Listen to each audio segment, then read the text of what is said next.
মুখের থুতুর ভিতরে আল্লাহ দান করেছে। বলেন না সুবহানাল্লাহ। বলে কেমন? বলে তোমার ভাতিজার মুখের থুতু নিয়া চক্ষু লাগাই দাও, তোমার ভাতিজার চক্ষু রোগ ভালো হয়ে যাবে।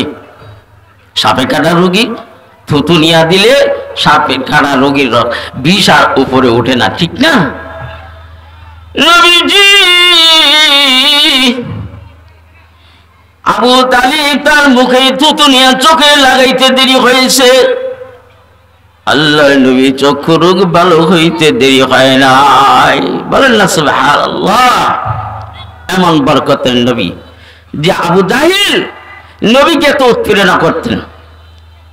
আবু জাহিল চিন্তা ঘোষণা দিলেন যে 100 উটের পুরস্কার দিব আমাদের প্রতিমা ধর্ম বিনষ্টকারী সেই আব্দুল্লাহ বেটা মুহাম্মদকে যদি মারে দিতে পারো, শিরুচ্ছেদ করে দিতে পারো।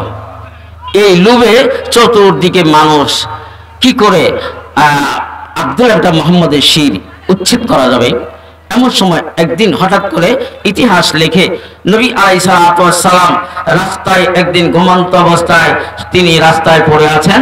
এমন সময় একজন ইহুদি ব্যক্তি রাস্তায় গমনকালে নবীজিকে ঘুমন্ত দেখিয়া মনে মনে ভাবলেন, এবার চলে আবু জাহিলের সেই ঘোষিত পুরস্কার আমি পাবো, 100 উটের অধিকারী আমি হতে পারবো অতি সহজেই। আমার হাতে তরবারি, নবীজি এক কবে আমি তার ছেদুচ্ছেদ করে আমি আবু জাহেলের সামনে নিয়ে গেলেই তো আমি 100 উটের অধিকারী হয়ে যাব। নবীজি সামনে আস্তে আস্তে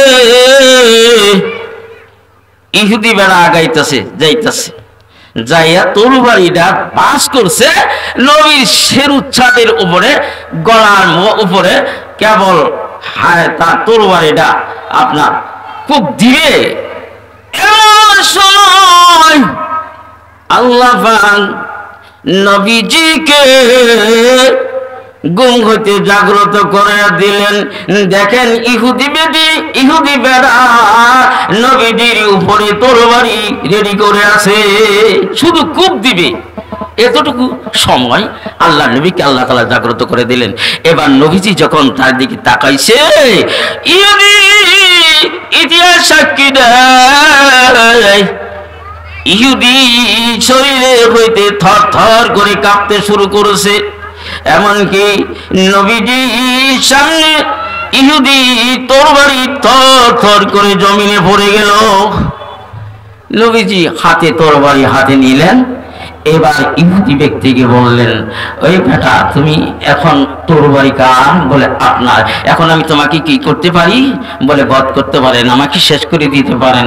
তাহলে তুমি এক কাজ করো, আমি যদি তোমার শেষ করার ক্ষমতা আল্লাহ পাক আমাকে দিয়ে থাকে, আমি পয়গম্বর রাহমাতুল লিল আলামিন সারা বিশ্ব জগতের রহমত হিসাবে আল্লাহ পাক আমাকে প্রেরণ করেছে, অতএব তুমি তোমার গন্তব্যস্থলে চলে যাও, আমি তোমাকে প্রহার করতে রাজি না। আল্লাহ নবী কথা শুনে আশ্চর্য হয়ে ইহুদি ব্যক্তি মুহূর্ত দেরি না করে বলেন, লা ইলাহা ইল্লাল্লাহ, লা ইলাহা ইল্লাল্লাহ, লা ইলাহা ইল্লাল্লাহ মুহাম্মাদুর রাসূলুল্লাহ সাল্লাল্লাহু আলাইহি সাল্লাম কালেমা পড়ে মুসলমান হলেন। একদিন আবু জাহিল নবী আলাইহিস সালাতু ওয়াস সালামকে হঠাৎ করে একদিন ওনাকে রাস্তায় পেয়ে আল্লাহর পয়গম্বরকে তিনি কিছু প্রহার করলেন, মারধর করলেন। বেদরম মার দেওয়ার পরে আবু জাহিল এক পাশে বসে আবু জাহিল নবীজিকে প্রহার করতে লাগলেন। নবীজিকে মারার পরে এক পাশে বসে তিনি হাসতেছে। প্রতিমা ধর্ম নষ্টকারী, সেই প্রতিমা ধর্মের বিনষ্টকারী শত্রুকে আজকে প্রহার করেছি, তিনি খুব খুশি। এমন সময় আমির হামজা রাদিয়াল্লাহু আনহু ওই রাস্তায় গমনকালে আবু জাহেলের উল্লাসিত ভাব দেখিয়া তিনি জিজ্ঞাসা করলে, আহে আবু জাহেল, তুমি এত আনন্দিত কারণটা কি? বলে কারণটা হলো আমি এই আমাদের প্রতিমা ধর্ম বিনষ্টকারী সেই শত্রুকে আমি প্রহার করেছি, তখনও আমির হামজা ইসলাম গ্রহণ করে নাই। আমির হামজা অমনি করে বরদাস্ত করতে না পাইয়া বাতিটাকে মারার কারণে আবু জাহেলকে বেদরম পার করার পরে নবীজির কাছে আমির হামজা গমন করলেন, চলে গেলেন, যাই বলে ও বাতিজা রে, তোমাকে নাকি আবু জাহেল প্রহার করেছে? বলে হ্যাঁ প্রহার করেছে। বলে আমি তার প্রতিশোধ নিয়েছি। হে বাতিজা তুমি খুশি হয়ে যাও। আল্লাহর নবী এই কথা শোনার পাত্র আমির হামজাকে বলে চাচা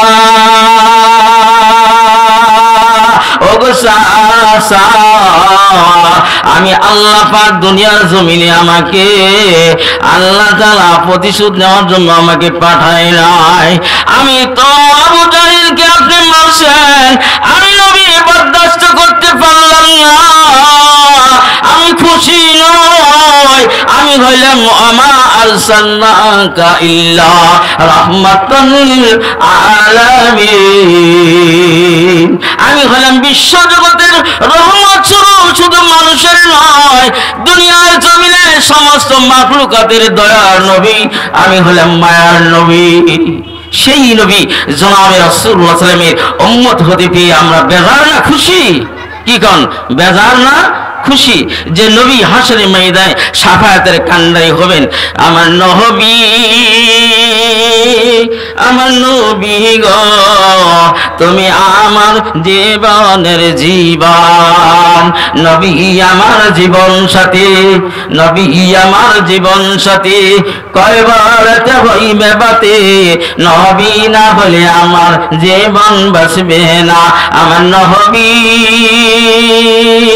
আমার নবী গো তুমি আমার জীবনের জীবন।